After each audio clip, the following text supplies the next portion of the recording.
커피집이랑 백반집에 신경 쓰느라고 수업 준비를 못하고 있다. 이 사람의 수업을 들으면 완전 망한다. 이 업계가 저의 모든 공간이긴 하지만 한편으로는 너무 싫은 거예요. 제가 30살 초반에 인터넷 강의를 대비해서 벌써 한 10년 전 그것도 한 번 사이트 옮기고 2번 재계약하고 진짜 정신없이 살았는데 벌써 이 나이가 됐어요. 그러니까 중간에 다 빈 느낌. 그러니까 매번 했었던 행동은 그렇게 큰 행복은 쫓지 않더라도 내게 주어진 작은 불행을 없애자. 불행만 피했던 삶인 것 같아요. 남들은 뭐 어느 정도 선까지는 그 분야에서 올라갔으니까 되게 행복할 것이다라고 생각을 하지만 그리고 스스로도 불행하지 않기 위해서 최선을 다해서 산 것 같은데 불행만 피하다 보니까 오히려 행복이 더 멀어진 게 아닌가 이런 생각이 들어서 지금을 느껴보면 정말 허무한 인생인 것 같아요. 근데 너무 놀라운 게 대한민국 1등 스타 강사가 본인의 삶이 허무하다는 얘기를 들으니까 좀 너무 놀랍네요. 사실 제가 알기로도 또 누적 수강생만 850만 원. 네. 어마어마해요. 그만큼 수학 제자분들이 많으신 거잖아요. 예. 그런데도 행복하지 않다라고 느끼고 있다. 그러니까 그런 걸 생각하면 너무 감사하고 너무 행복해야 할 일인데 네. 이게 뭐 갑자기 뭐 복권 당첨된 것처럼 갑자기 뭐 스타 강사가 되고 이게 아니라 지금 15년 동안 꾸준히 나는 모르게 천천히 올라온 거라서 이런 생각도 많이 들어요. 하루 종일 수업 준비하고 수학 문제 풀다 보면 내가 왜 이러고 있지? 내가 목표가 뭘까라는 생각. 예전에는 진짜 우리나라 1타 강사라고 얘기하는 그 스타 강사가 되는 거. 1인자가 되겠다. 그게 목표였는데 지금은 그럼 과연 뭘까? 무조건 목표는 정말 행복한 삶을 살고 싶은데 그 행복할 방법이 없다. 그래서 정말 이런 생각도 해봤어요. 정신과 상담을 한번 받아볼까? 그런데 그런 얘기도 있잖아요. 뭐 정신과 상담을 받으면 뭐 이렇게 뭐 리스트 막 빨간 줄 막 그리는 것처럼 그게 막 남는다 뭐 이런 얘기도 막 들려오고 막 그래서 진짜 수학 말고는 아무것도 모르시죠. 정신과 상담이 무슨 전문가가 아니에요. 네. 아니 그러니까 그런 얘기 좀 듣고 네, 그러니까 네. 그리고 또 제 상황이 상담을 받아야 말끔 심각한 거는 아닐 수도 있겠다. 그러니까 남들은 정말 보기에 겨운 고민이 아닐까 이런 생각도 좀 해봤고 그런데 저한테는 상당히 심각한 문제예요. 왜냐면 저는 진심으로 지금 공감하는 게 똑같은 고민으로 제가 상담을 했었거든요. 행복하지 않다. 행복함을 느끼지 못하고 있다. 저는 그게 결혼이 해답인 줄 알았는데 아니네요. 네. 저는 그럼 궁금한 게 네. 평생 불행만 피하며 살자라고 하셨잖아요. 그러면은 예. 불행을 피하기 위해서 어떻게 사신 거예요? 이쪽 업계가 좀 이렇게 경쟁이 되게 심해요. 제가 한 10년 전 정도에 이제 소속사 바꾸듯이 이게 사이트를 맞아요. 바꿨는데 그때 뭐 소송도 들어오고 아무튼 되게 복잡한 일이 많이 들어오는데 거기에 이제 기자분들이 전하는 경우가 있었는데 지금 이제 녹음이 워낙 일반화돼 있지만 10년 전에는 그런 생각도 못 하고 막 얘기했었는데 막 그게 뉴스에 막 나올 수도 있고 하기 때문에 전화를 받지 않습니다 지금. 그러니까 어떻게 보면 이런 느낌인 것 같아요. 뭐 외상후 스트레스 장애 뭐 이런 거 있잖아요. PTSD. 예, 그런 것처럼 모르는 번호는 절대 받지 않는 게 지금까지도 그렇고요. 그러니까 어떤 버릇이 생겼냐면 내가 누구한테 전화를 해주기로 돼 있는데 무슨 거절을 해야 되는 전화다. 그러면 그것 때문에 너무 스트레스를 받는 거야. 아 맞다, 그 거절해야 하는 전화해야 되는데 몇 시에 하고 어떤 식으로 얘기를 해야지 이 사람도 상처를 덜 받고 막 이런 거 하나하나에도 엄청난 스트레스를 받고 맨 마지막 매일 제가 녹화를 하니까 녹화하는 것도 엄청난 긴장감이거든요. 그거 다 끝날 때 그때부터 식사를 시작합니다. 그러니까 몸은 뚱뚱한데요. 밥은 거의 긴장 때문에 먹지를 못해요. 선생님 말씀하신 거에 저도 공감이 되는 게요. 저도 일할 때 안 먹거든요. 그러니까. 네, 유명하거든요. 네. 네. 그래서 저도 이해를 합니다. 왜냐하면 아마 굉장히 어깨가 무거우실 거고 더군다나 학생을 가르치시니까 잘 가르쳐야 되고 정확하게 가르쳐야 되고 맞습니다. 잘 격려하면서 포기하지 않게 끌고 가셔야 되니까 맞아요. 이게 어깨가 얼마나 무거우시겠어요. 그러니까 전 그 마음을 이해해요. 그러니까 사실 이제 일할 수 있는 자리가 있고 또 선생님의 강의를 듣는 학생들이 있어서 너무 행복하지만 약간 허무하고 공허한 걸 좀 느끼시는 것 같아요. 수면 내시경 한 다음에 그 회복실에서 일어나는 느낌이에요. 그러니까 벌써 끝났어 이러잖아요. 네. 안 한 것 같은데 정말 저는 아까 잠깐 얘기했지만 30살에서 지금까지가 너무 진짜 다른 나라에 온 것 같아요. 기억이 안 날 정도로. 네. 지금 생각해 보니까 저의 인생에 가장 열심히 일할 시기를 다 바친 거더라고요. 그러니까 다시 좀 어떻게 살아야 되는가를 행복해지려면 이걸 다시 한번 생각해봐야 되겠다라는 생각이 드는 것 같아요. 근데 사실 그 대한민국 일타 강사가 아무나 되는 게 아니잖아요. 정말 노력도 많이 했을 거고 뭔가 타고난 것도 있을 거고 남다른 게 있었을 것 같은데 그때 그렇게 노력했던 게 그때는 불행했었나요? 아니면 행복하셨나요? 너무 행복했죠. 그러니까 과외부터 네. 대학생 때는 시작을 하고 아, 대학생 때 또 과외하셨군요. 과외를 엄청 그러니까 항상 4개씩. 지금도 대학생 과외는 한 30만 원, 40만 원 정도 하는데 25년 전에도 그랬거든요. 그 정도 수입이면 괜찮잖아요. 그러니까 돈에 대한 개념 없이 20살 생일 때는 강남역에 어떤 클럽 하나 전체를 싹 빌려서 통대관이요? 제가 초등학교 졸업 앨범부터 시작해가지고 모든 저의 지인들한테 100몇 명씩 싹 다 보내고 식사부터 맨 마지막에 클럽까지 싹 내가 책임지는 날이다. 이야. 그렇게 막 되게 즐겁게 살았었어요. 근데 네. 제가 딱 들어보니까요. 네. 맞아요. 즐겁긴 하는데요. 네. 저는 어떤 느낌이 딱 드냐면 정말 마음을 먹고 이벤트를 하루 열어서 하루 즐거운 거지. 맞아요. 그렇게 대학생 때 과외를 4개씩 하시면 네. 친구들이랑 놀지 못하잖아요. 그 나이 때는 매일매일 놀아요. 친구랑 어디 커피숍도 가고 밥도 먹으러 가고 맥주도 마시고 소개팅도 노가리도 하고. 이렇게 까서 먹고 쥐포 맞아. 튀긴 것도 먹고 맞아요. 그런 나이인데 그런 거를 경험을 많이 못 하셨겠어요. 그러니까 항상 누구랑 같이 어디를 가보거나 그러니까 커플로 어디를 참석해본 기억은 거의 없어요.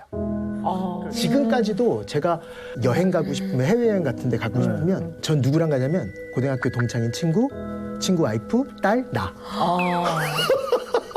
친구는 되게 좋아했겠는데 그 와이프는 되게 눈치 없게 봤겠다. 그럼 나는 되게 어색하지 않아요. 네, 지금까지 네. 계속 그렇게 살아왔으니까. 네, 네. 근데 그런 얘기를 하면 너 뭐야 왜 인생을 그렇게 함부로 살아 뭐 거의 그런 식으로 왜 이렇게 낭비하며 사냐라는 식으로 아니요, 얘기하는 게. 그렇게 보이진 않아요. 그 낭비는 아니고요. 제가 봤을 때 성인이 돼서 자기의 삶을 주체적으로 결정할 수 있게 된 그 나이부터 현재 이르기까지 굉장히 열심히 사셨어요. 굉장히 치열하게 열심히 1초의 낭비도 없이 그렇게 사셨거든요.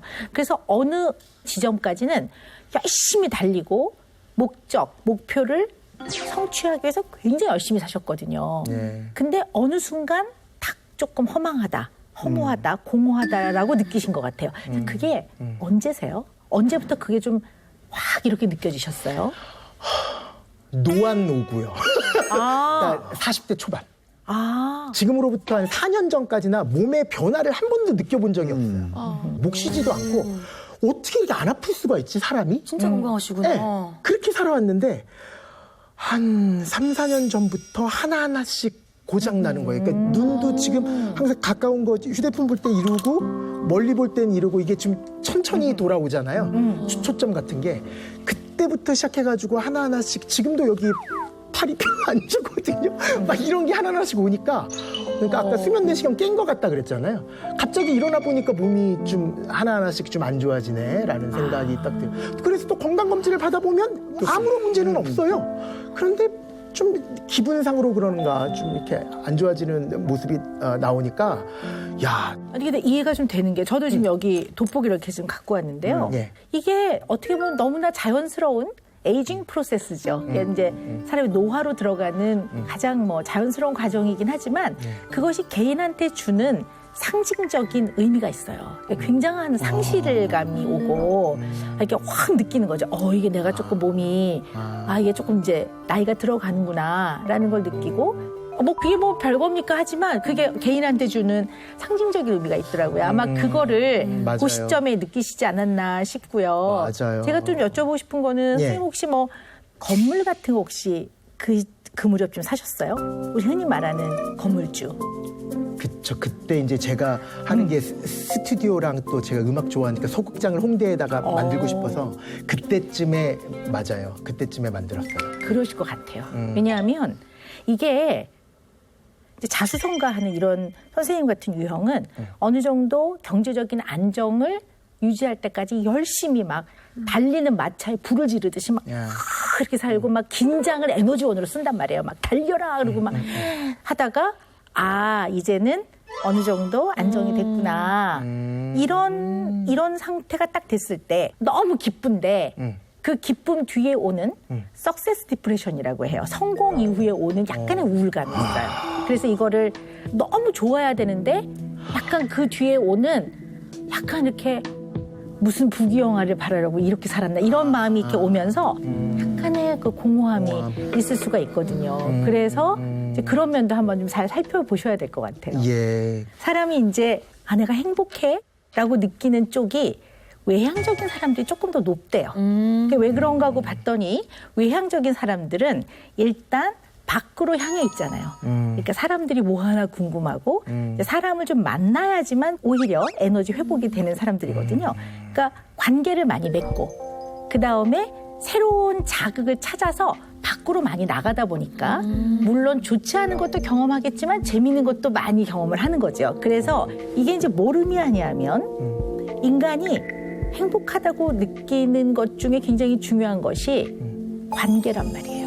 사회적 관계가 인간이 행복하다고 느끼는데 굉장히 중요한 역할을 하더라라는 거예요. 그러니까 그런 관계가 없죠, 저는. 그러니까 하루 종일 말을 안 하죠. 수업할 때 빼놓고는 말할 상대가 없잖아요. 직업적 특성상 예. 비대면으로 사회적 관계를 맺는 대상이 동등한 관계가 아니에요. 맞아요. 학생들이잖아요. 그러니까 이게 어떻게 보면 학생들한테 나 힘들어 위로 좀 해줘 이럴 수는 없었을 거라고. 나 인생에 이런 고민인데 이렇게 하기 어려웠을 거고. 그렇죠. 네. 못하죠. 그러다 보니까 예. 우리 선생님 같은 경우에는 이런 사회적 관계가 굉장히 없으셨을 것 같아요. 그러면 맞아요. 무지하게 외로워요. 제가 조금 그래도 같은 직업을 가지고 있는 선생님들끼리도 이렇게 모여가지고 이렇게 인간관계를 형성하는 선생님들이 많은데 저는 10년 전부터 아예 일부러 다커트 시키고 학원 쪽에 관련된 모든 분들의 전화번호를 일부러 저장했어요. 거절하기 위해서, 차단하기 위해서. 그래서 정말 지금까지 10년 동안 한 명도 안 만났었던 것 같아요. 그러면 일부러 차단시키는 정도. 뭔가 굉장히 어려움을 겪으셨던 것 같아요. 그 업계에서 같이 종사하는 사람들 사이에 그 얘기를 좀 자세히 들어볼까요? 그냥 그걸 좀 파악을 해봐야 될 것 같습니다. 그러니까 그 뭐 댓글 그 커뮤니티 사이트 같은 데 있잖아요.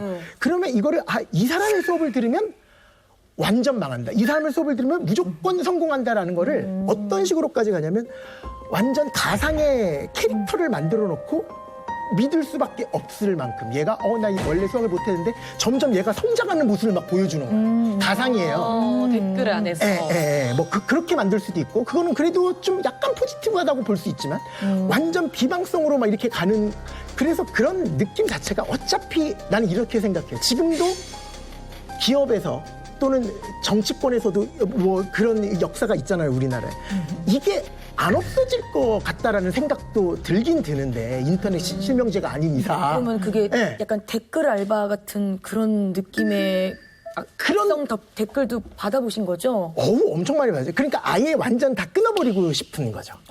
네. 그러니까 위너스 클럽이라 그래서 제가 고3 시작할 때는 점수가 하나도 안 나오다가 막 7등급 막 이러다가 진짜 1년 동안만 제대로 공부해도 성적이 올라간다는 거를 막 임상실험으로 보여주고 싶었던 거예요. 그래서 시작했던 게 지금 한 11년째 가고 있는데 그 위너스 클럽 친구들에게 10년 전부터 뭐를 약속했었냐면 언제든지 와서 나랑 인생 상담도 할 수 있고 할 수 있는 공간을 무조건 아지트를 만들겠다. 저는 커피나 음식에 대해서 지식은 전혀 없으니까 저희 책임자분을 따로 이렇게 만들어서 그분이 다 하고 저는 그냥 하루 종일 수학만 하는데 그거를 딱 오픈하자마자 이제 커뮤니티 사이트에 정승재가 이제 커피집이랑 백반집에 신경 쓰느라고 수업 준비를 못 하고 있다. 또 시작을 해가지고 막 이런 이야기들. 그러니까 나는 이 업계가 저의 모든 공간이긴 하지만 한편으로는 너무 싫은 거예요. 네. 그래서 누군가가 너 왜 EBS에서 수업을 해? 너 공교육 강사 아니잖아. 너 사교육 강사잖아. EBS라는 그 일산에 거기 들어가면 온몸이 샤워하는 느낌, 그러니까 깨끗해지는 지저분한 곳에서 깨끗한 곳으로 이렇게 몸을 씻는 느낌이 들 만큼 그래도 나는 사회적으로 좀 이렇게 별로 그렇게 달갑지 않는 시선 속에 둘러싸여 있는 이런 사교육, 그것도 스타 강사 그런 업계에서 있지만 그래도 나는 가르치는 게 좋고 그런 느낌도 있는 것 같아요. 그러니까 좀 마음의 상처를 많이 받으셨군요. 네. 그런 일을 겪고 나서 네. 인간 정승재한테는 어떤 변화가 일어났습니까? 그 일을 겪고 나서. 더욱더 스스로를 그냥 가두는 것 같다는 게 이 사람들은 다 나를 끌어내리기 위해서 최선을 다하는 사람들밖에 없다라는 느낌이 드는 거예요. 그러니까 좀 방어적으로 가는 것 같아요. 나 막 그게 와, 난 정말 이거 어떻게 살아? 차라리 차단하는 게 낫지. 저도 저는 휴대전화 벨 소리를 못 해놔요. 왜요? 전화 벨 소리가 울리면 덜컥 내려앉으세요? 그래서 아예 저는 무음으로 해놓거든요. 자, 그래요?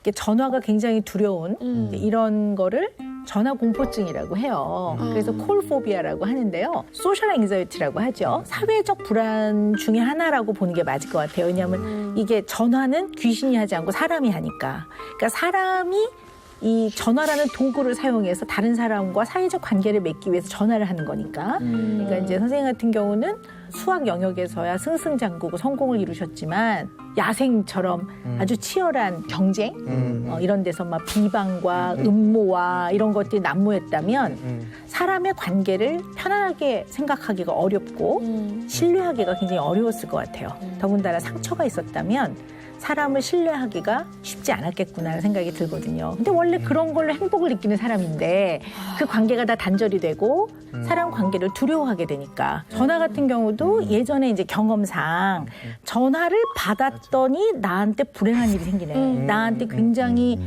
상처를 주는 일이 생겼네. 그럼 이제 이 콜이 형성이 되는 거죠.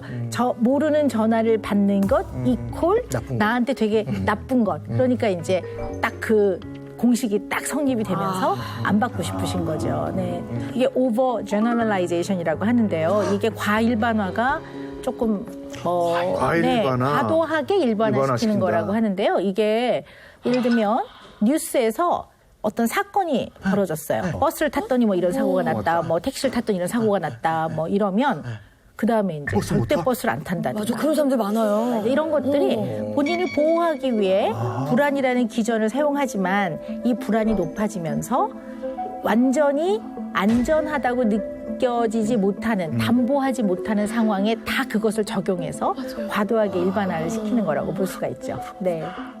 그것도 나아질 수 있는 거죠, 그러니까. 그럼요. 제가 사전에 좀 간단하게 MMPI라고 그 문장 무지하게 문제수 많은 거 하셨잖아요. 제가 했었던 거예요? 네네. 예.